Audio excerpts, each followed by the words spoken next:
Olá, alunos, tudo bem com vocês? Na aula de hoje nós vamos falar sobre diabetes mellitus, como que é feito o controle farmacológico do diabetes.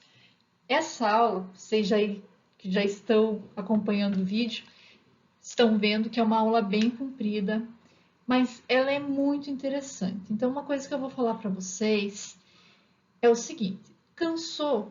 Pausa a aula e volta a assistir outro dia, mas não deixem de assistir essa aula. Essa aula é muito importante para, digamos assim, todas as áreas da saúde.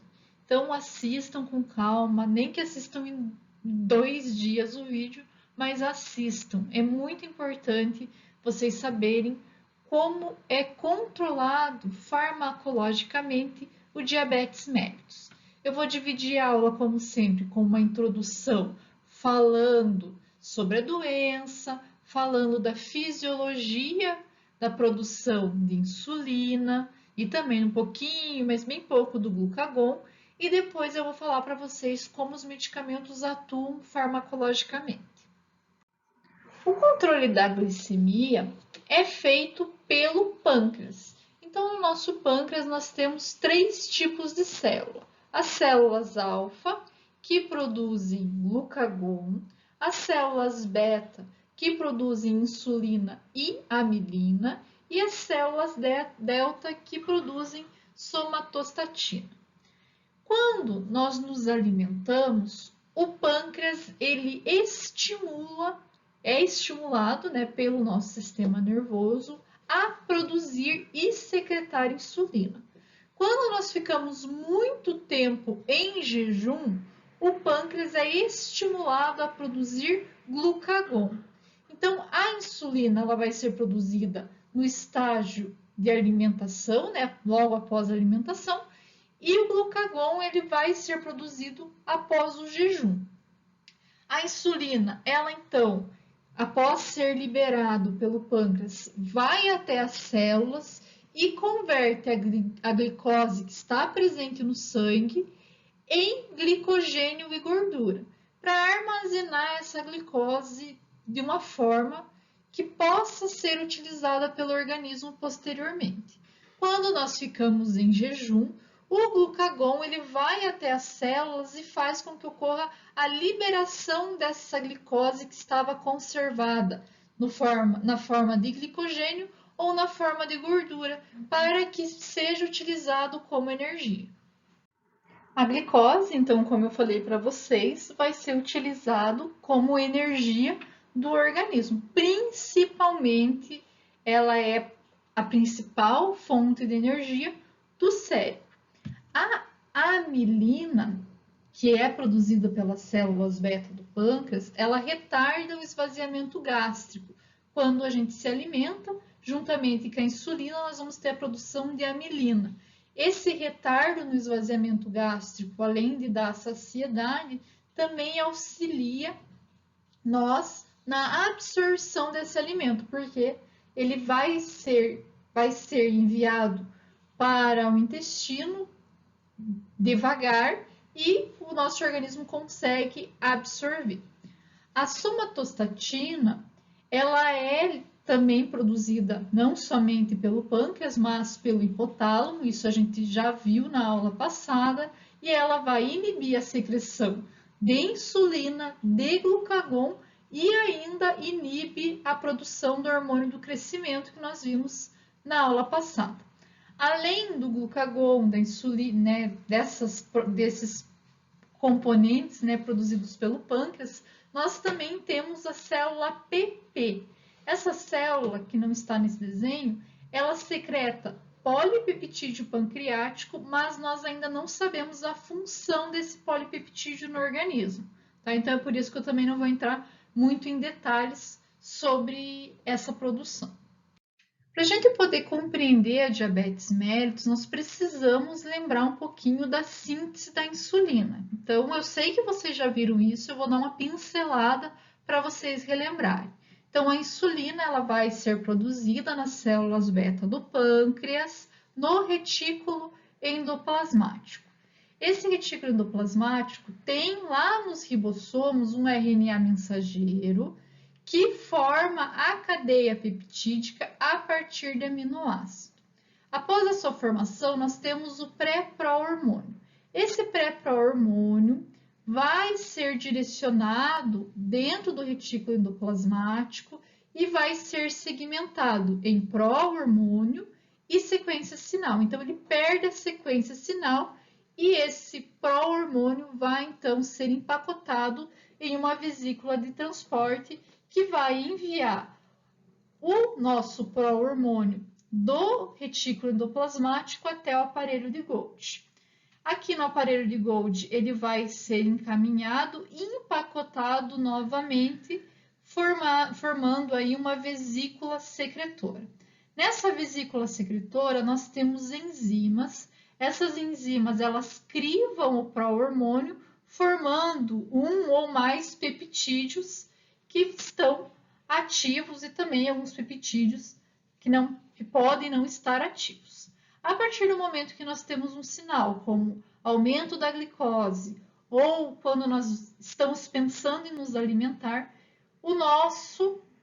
as nossas células beta, elas recebem esse sinal e secretam por exocitose o nosso hormônio, a insulina, para que ela consiga agir na célula-alvo. E como que ocorre esse estímulo para a liberação da insulina? Então, quando nós temos um aumento da glicose no organismo, ela é enviada para dentro das células beta do pâncreas pelo transportador de glicose tipo 2, o GLUT2. Essa glicose sofre glicoquinase, formando glicose 6-fosfato, que é oxidada e forma ATP. O aumento do ATP bloqueia, fecha o canal de potássio. A partir do momento que esse canal de potássio se fecha, ocorre uma despolarização. Essa despolarização abre os canais de cálcio dependentes de voltagem. O cálcio, ele entra na célula e estimula a exocitose da insulina, né? Então, ele estimula a liberação da vesícula com insulina. A liberação de insulina pode ser estimulada também por outros motivos, não somente pela elevação da glicose.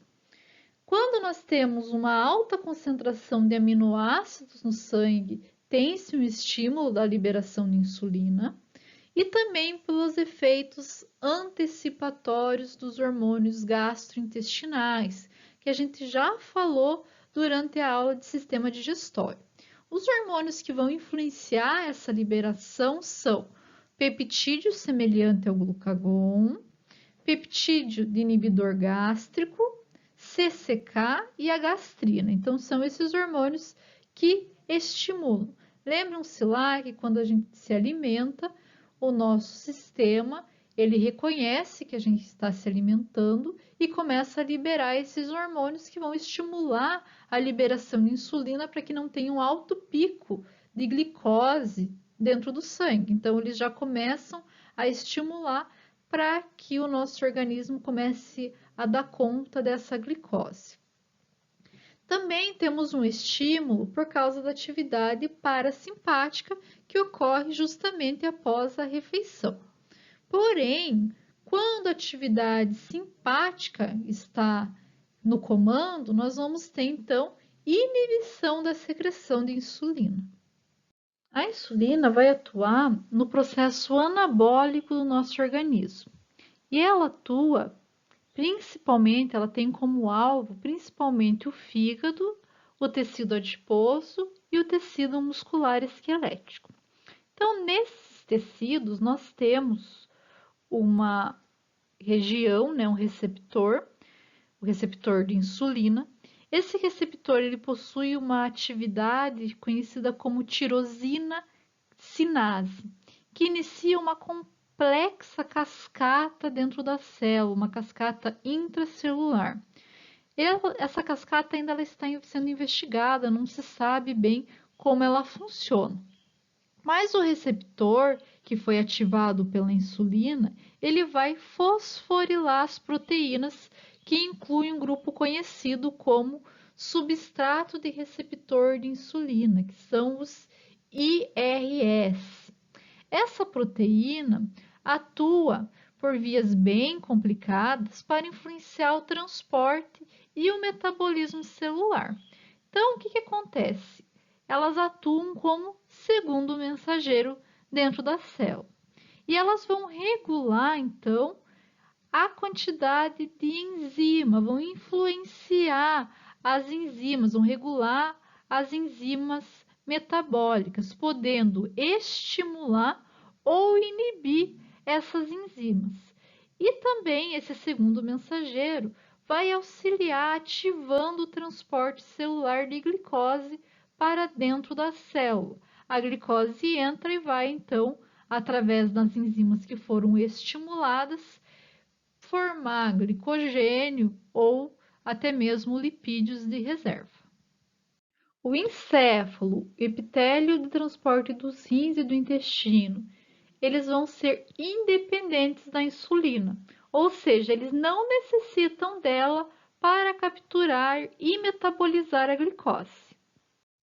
O transporte de glicose no estado alimentado e no estado em jejum ocorre diferente dependendo do tipo da célula. Então, no tecido adiposo e no músculo esquelético, quando nós temos ausência de insulina no estado em jejum e também baixa concentração de glicose extracelular, nós não vamos ter aqui os transportadores na membrana. Os transportadores eles vão estar contidos numa vesícula secretora. Os transportadores são GLUT4. A partir do momento que a insulina ela se liga a esse receptor, quando nós estamos no estado alimentado, ela vai sinalizar à célula que tem-se a necessidade de transportador para enviar a glicose para dentro da célula. Ela manda esse sinal, faz então com que a vesícula sofra exocitose e então os transportadores vão estar presentes na membrana. A partir do momento que esses transportadores chegam à membrana, eles começam então a transportar a glicose para dentro da célula. Já nos hepatócitos, quando nós estamos no estado de jejum e tem-se uma baixa concentração de glicose, os transportadores presentes na membrana celular vão enviar a glicose que estava armazenada, principalmente na forma de glicogênio dentro do hepatócito, para o meio extracelular. No estado alimentado, nós vamos então ter a ligação da insulina ao receptor. Essa insulina vai desencadear então aquela cascata de sinalização que eu mostrei para vocês. E isso vai fazer com que ocorra então a abertura, né? Abertura não, com que ocorra uma sinalização para os transportadores GLUT2, né, GLUT2. Esses transportadores vão então pegar a glicose que está em alta concentração no meio externo e capturar essa glicose para o meio intracelular. Isso vai fazer com que a glicose seja então convertida em G6P através da estanase para manter a concentração de glicose intracelular baixa. Por quê? Para continuar entrando a glicose para dentro da célula, porque se a concentração fora da célula e dentro da célula for igual, nós vamos parar a reação para que não seja mais absorvido. Então, ele faz essa conversão e já começa também a converter essa glicose em glicogênio para fazer o armazenamento dessa glicose dentro dos hepatócitos. A insulina, então, ela vai aumentar a utilização e armazenamento da glicose, que ela vai ativar as enzimas para a utilização da glicose através da glicólise e também a síntese de glicogênio pela via chamada glicogênese. Vai inibir as enzimas que degradam o glicogênio e que sintetizam a glicose e também degradam a gordura.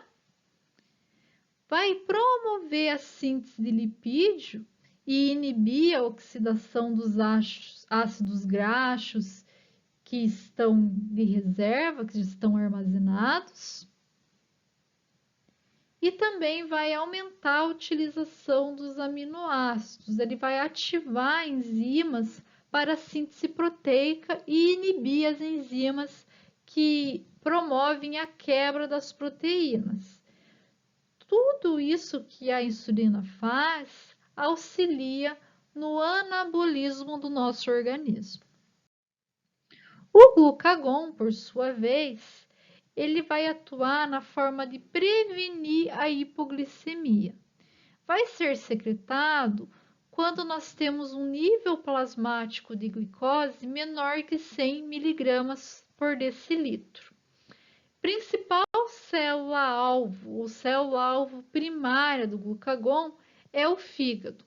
E ele vai estimular a glicogenólise e também a gliconeogênese para aumentar a produção de glicose, para ter uma concentração maior de glicose.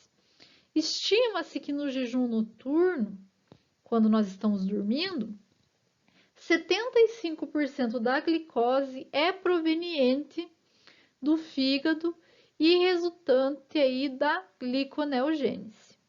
Uma coisa que nós temos que ter em mente é que a insulina e o glucagon, eles atuam da forma antagonista, mas eles têm o mesmo objetivo, que é manter a concentração de glicose plasmática dentro da faixa aceitável.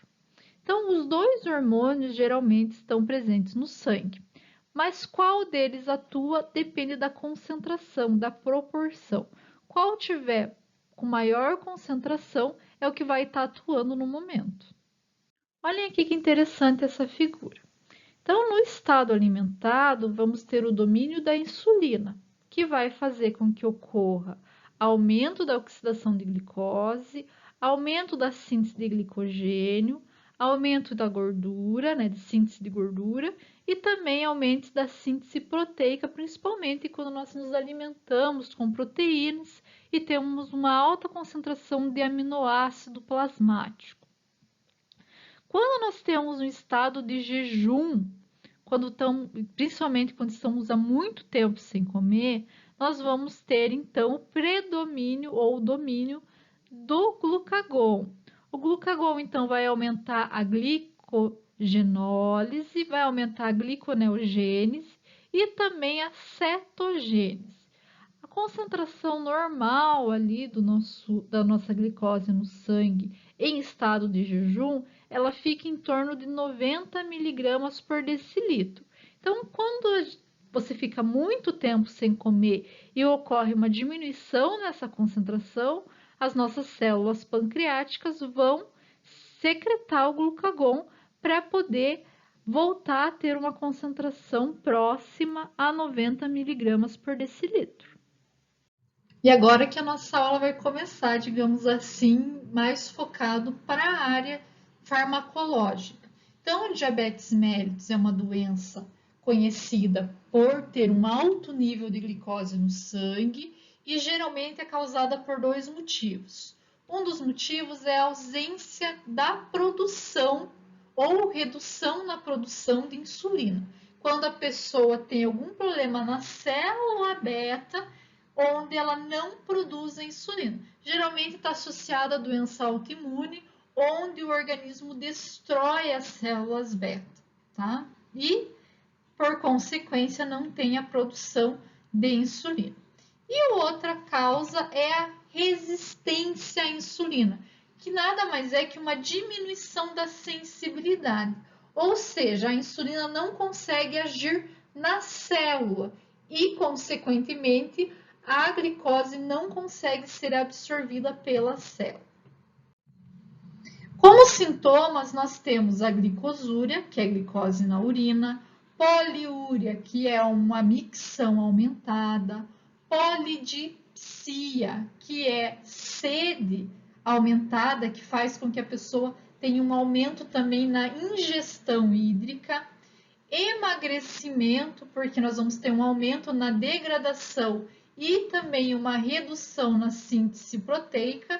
E uma outra característica muito interessante é a cetoacidose diabética. O que é essa cetoacidose? Até vocês já devem ter ouvido falar que as pessoas que têm essa doença, elas exalam um cheiro de acetona. Por quê?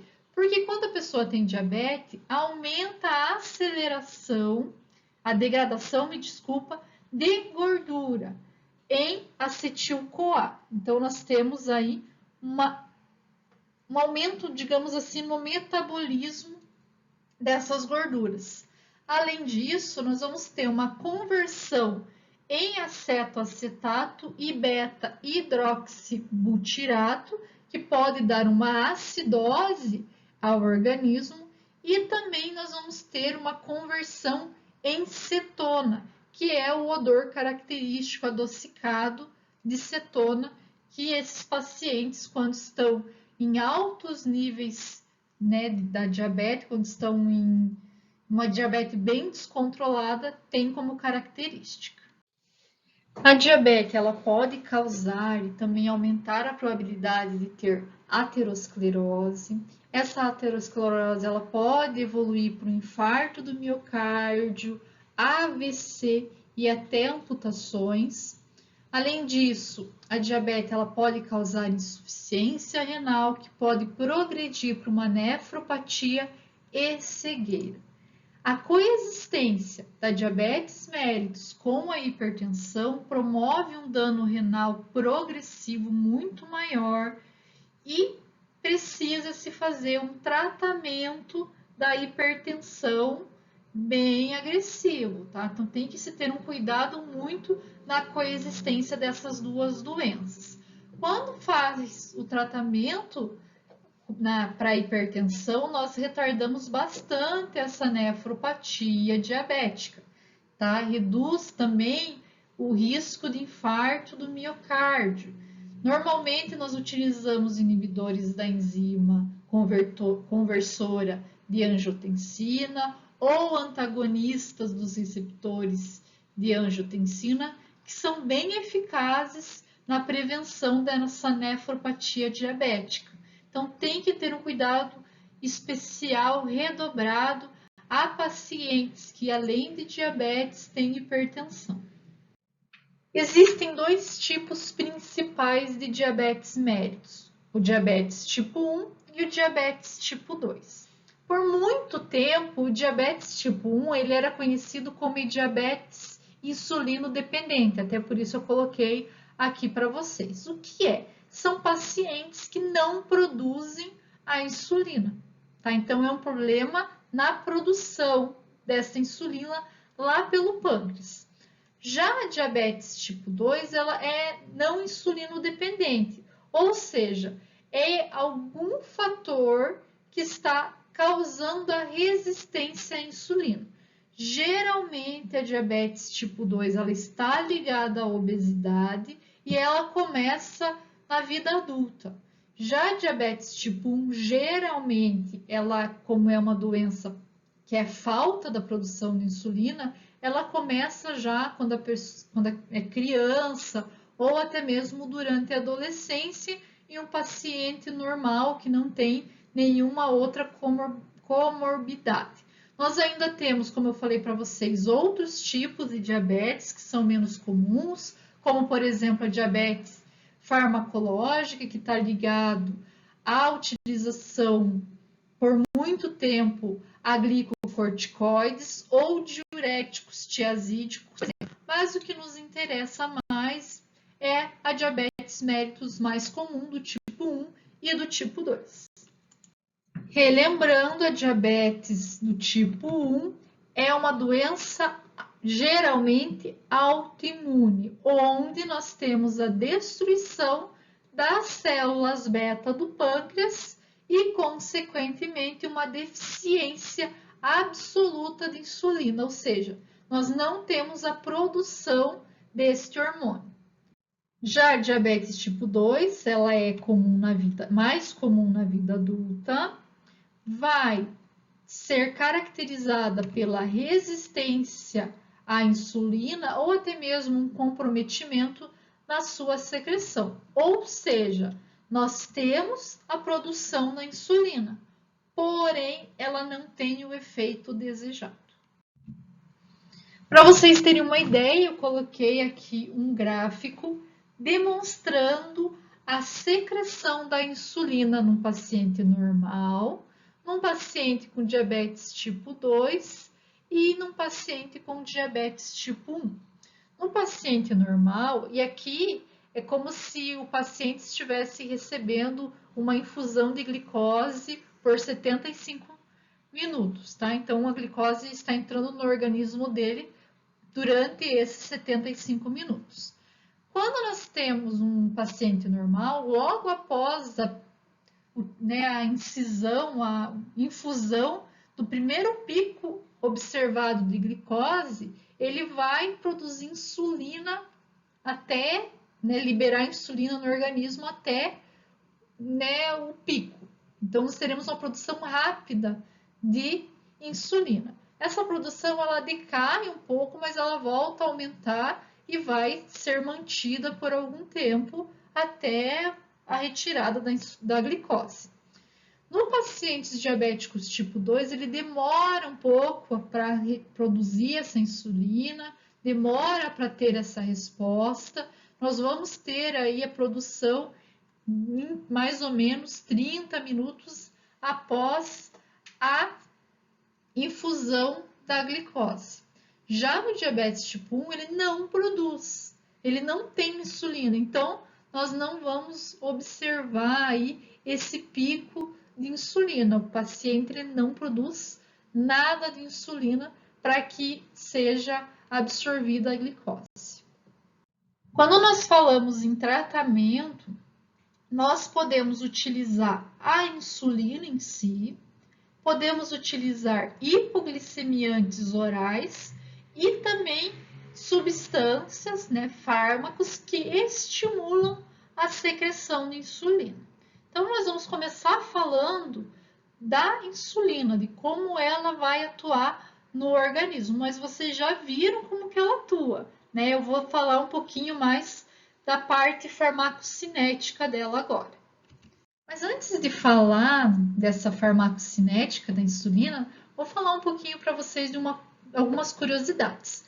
Antigamente, a insulina ela era retirada, a que a gente utilizava nos pacientes, do porco ou do boi, tá? Então, eles retiravam do pâncreas desses animais. Atualmente, não. Atualmente, essa insulina ela é produzida através de DNA recombinante. Então, nós conseguimos produzir a insulina em um laboratório. E isso é muito bom, porque nós temos uma menor rejeição da insulina, até porque, uma insulina de origem do porco e do boi é bem diferente de uma insulina de origem humana. Então, essa insulina atual, ela é feita através do DNA recombinante, mas ela é feita nos moldes da insulina humana e não tem nenhuma rejeição.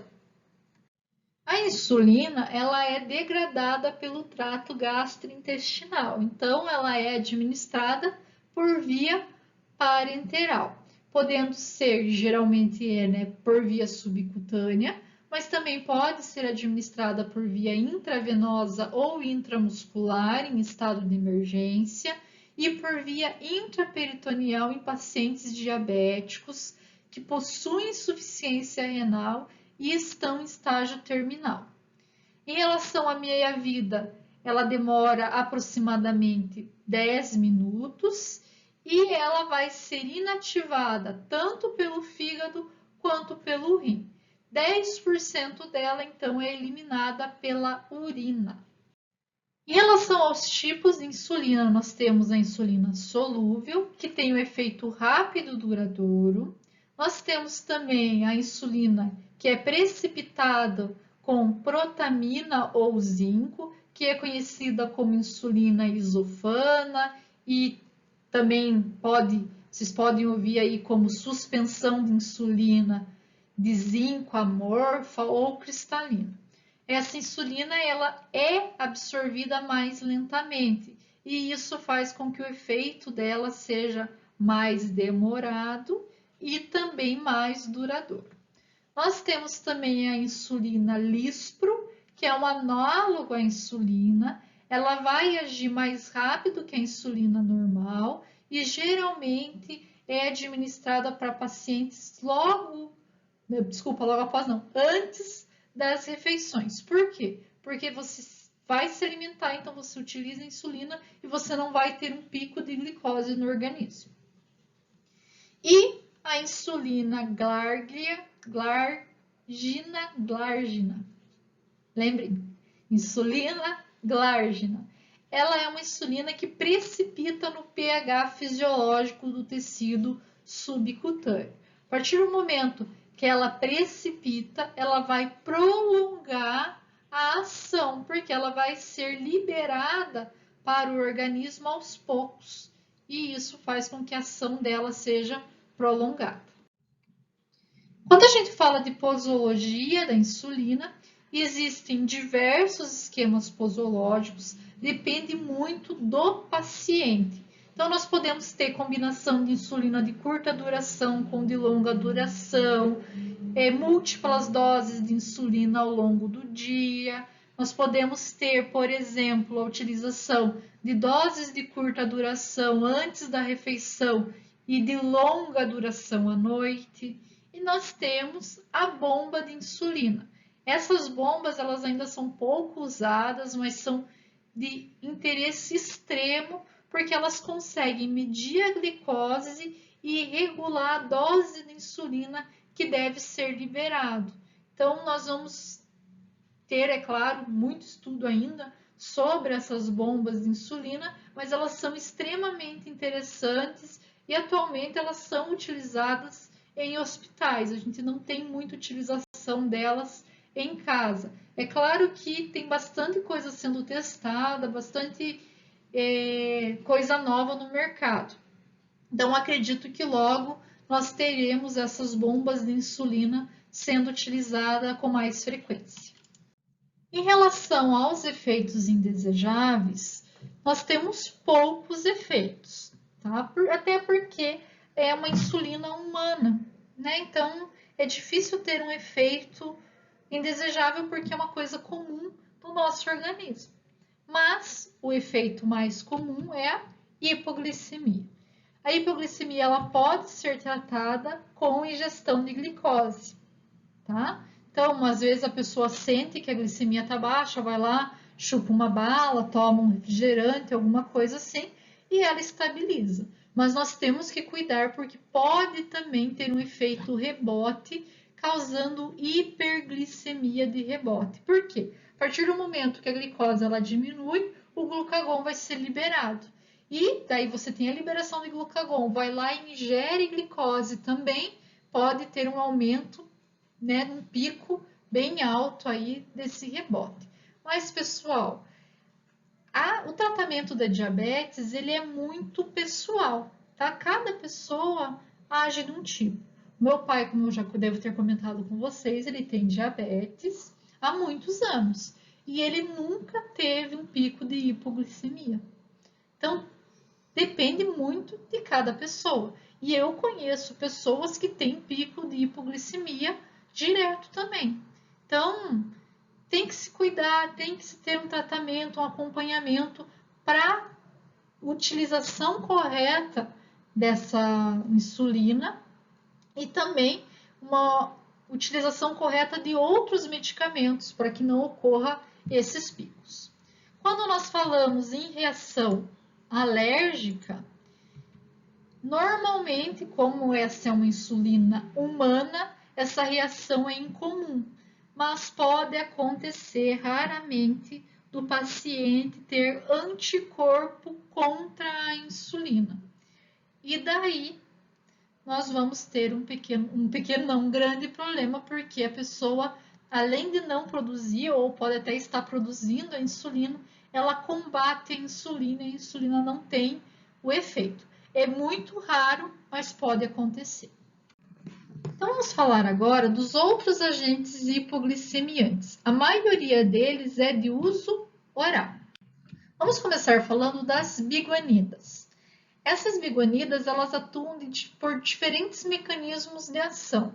Primeiramente, elas reduzem a produção hepática de glicose, elas aumentam a captação de glicose pelo músculo esquelético, reduzem a resistência à insulina, reduzem a absorção de carboidratos pelo intestino, aumentam a oxidação de ácidos graxos e também reduzem os níveis de LDL e VLDL. Provavelmente, se vocês já pesquisaram, já ouviram falar dessas biguaninas, dessa classe, vocês já não ouviram com esse nome, mas vocês devem ter ouvido falar como metformina. Por que essa metformina é tão utilizada? Ela é o fármaco de primeira escolha para diabetes do tipo 2, principalmente aquela que está envolvida com resistência à insulina, devido, por exemplo, à obesidade. A metformina é o fármaco de escolha tanto para diabetes tipo 2 como para pacientes diabéticas grávidas. Então, vai cair. Vocês sabem que vai cair isso no questionário, né? Qual é o fármaco? Anota aí. Utilizado para diabetes em grávidas. Qual é o fármaco de primeira escolha? Vocês sabem que isso vai cair, né? Então, já anota aí.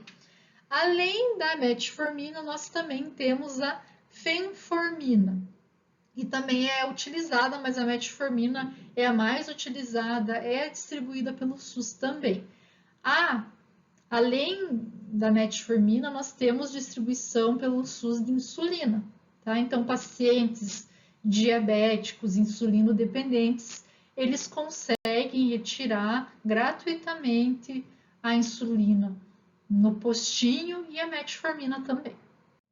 Em relação aos efeitos indesejáveis, a metformina ela pode causar distúrbios gastrointestinais, acidose lática, então não se deve administrar em portadores de doença renal, hepática ou pulmonar, justamente porque são esses órgãos que vão auxiliar no controle do pH, principalmente os rins e o pulmão. Então, quando administrado a esses pacientes que têm essas doenças, pode ser que a acidose metabólica não seja controlada pelo pulmão e pelo rim, e isso pode aumentar a acidez do organismo.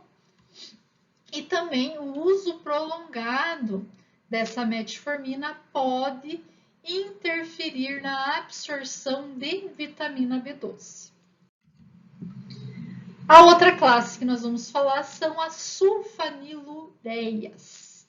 Essas sulfanilureias, elas atuam nas células beta do pâncreas e elas atuam como se fosse a glicose, digamos assim.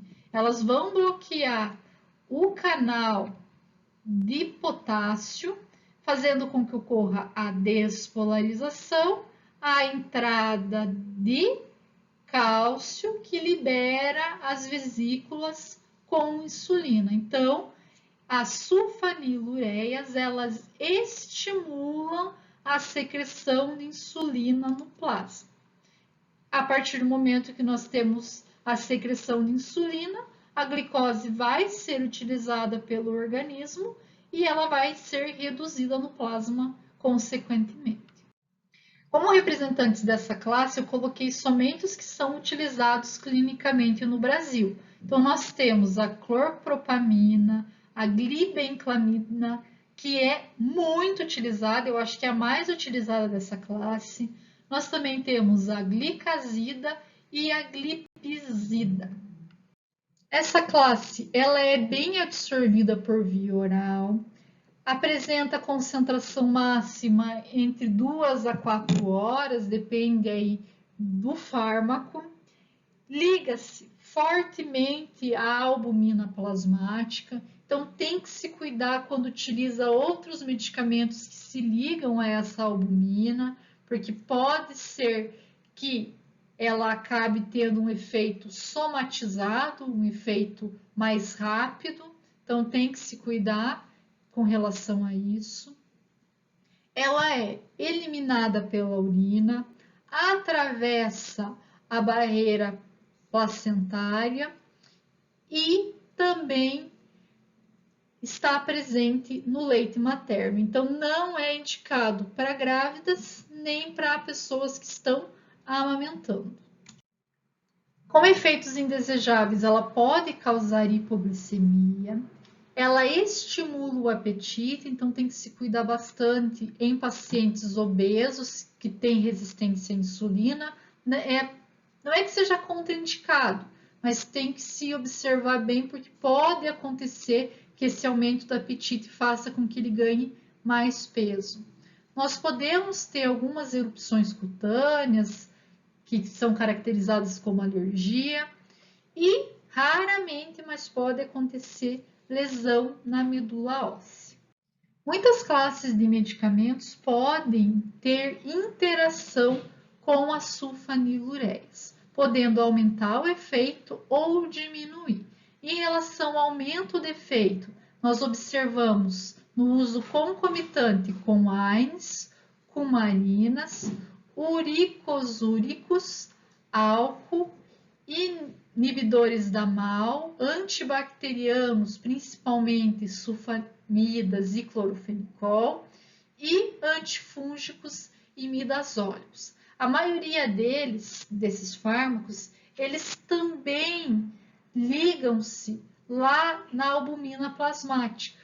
Então, eles competem com as sulfanilureias por essa proteína. E isso faz com que as sulfanilureias elas estejam mais desligadas.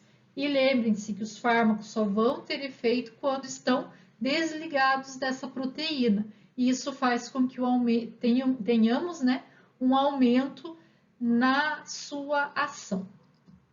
Em relação à diminuição dos efeitos, é observado quando utilizamos as sulfanilureias com diuréticos tiazídicos e corticoides. Nós temos outros fármacos que não se enquadram lá na classe das sulfonilureias, que também estimulam a liberação de insulina, bloqueando o canal de potássio. Eles vão ter o mesmo mecanismo de ação, tá? Igualzinho a das sulfanilureias. Esses fármacos são a repaglinida e a nateglinida. Como efeitos adversos, nós também vamos ter a hipoglicemia, dor abdominal, náusea, podemos ter infecção do trato respiratório e elevação das enzimas plasmáticas. Em relação às contraindicações, não é indicado para grávidas e lactantes, porque atravessa a placenta e também atravessa, né, pode ir para o leite para a criança. Não é indicado em diabetes do tipo 1 e nós precisamos cuidar com a cetoacidose diabética. Uma classe bem pequenininha de medicamentos são os inibidores de glicosidase. O único fármaco vendido no Brasil atualmente é a acarbose. Essa glicosidase, ela vai retardar a digestão de carboidratos. Isso faz com que tenha uma redução de glicose pós-prandial, que é a glicose pós-refeição. Nós vamos ter a absorção dela reduzida em torno de 51%, até porque o efeito dela vai ser no intestino, retardando a digestão do carboidrato e, consequentemente, também a absorção.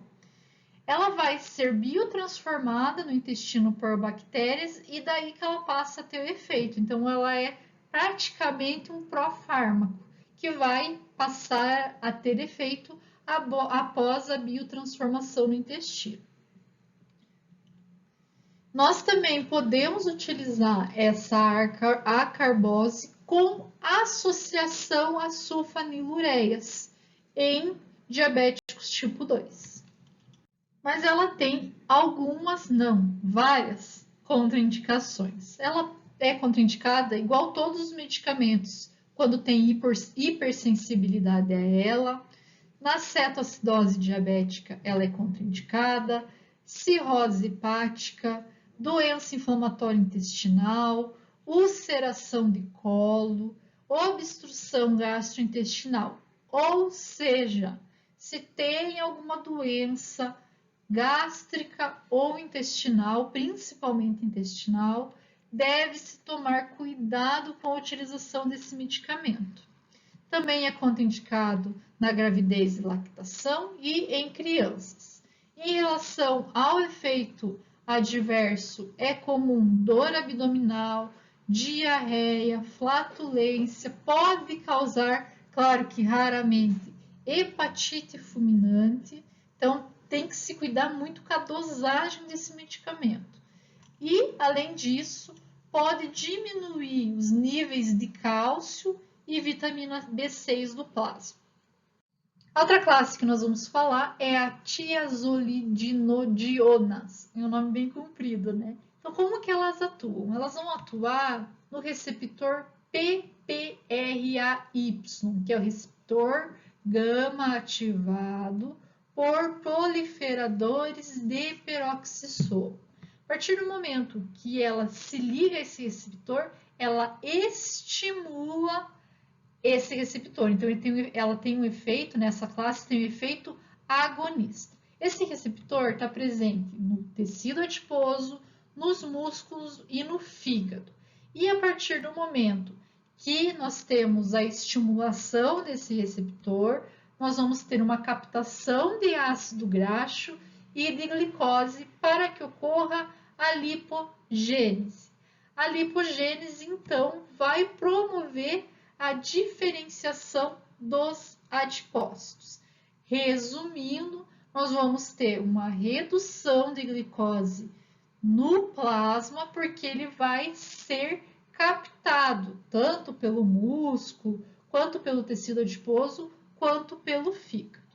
E quando a gente fala de tecido adiposo, nós vamos ter uma promoção, digamos assim, formando um aumento na produção de adipócitos.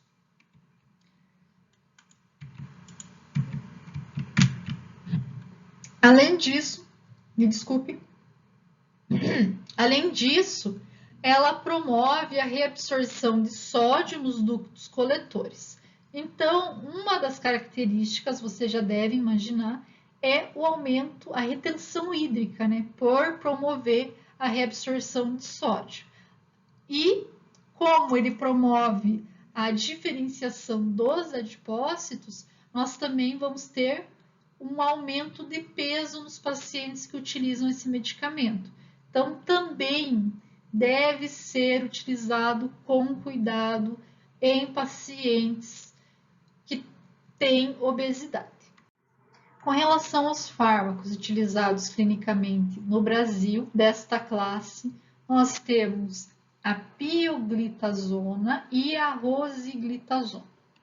Como efeitos indesejáveis, como eu falei, nós temos a retenção hídrica, ganho de peso, tem a hepatotoxicidade e o risco cardiovascular. Então, pessoas que têm hipertensão, esse medicamento, essa classe não é indicada, porque nós vamos ter um aumento na retenção hídrica. Consequentemente, nós vamos ter um aumento na pressão, tá? Então, cuidado na utilização desse medicamento. Também, no uso crônico, não se sabe ainda por quê, mas alguns estudos demonstraram um aumento no risco de fraturas. É contraindicado na gravidez e na amamentação. A outra classe de fármacos antidiabéticos são as gliptinas. Elas atuam inibindo competitivamente a enzima dispeptilpeptidase. E a partir do momento que ela inibe essa enzima, ela acaba inativando o GIP1 e GIP2. E isso estimula a atividade ou aumenta a atividade das incretinas. A incretina ela é produzida pelo nosso organismo como um hormônio intestinal que estimula a liberação da insulina, principalmente em resposta à alimentação. Além disso, ela inibe o esvaziamento gástrico e a secreção de glucagon. Então, resumidamente, as gliptinas elas inibem a enzima DPP4, inativam o GIP1 e o GIP, aumenta a atividade das incretinas e aumenta a secreção de insulina.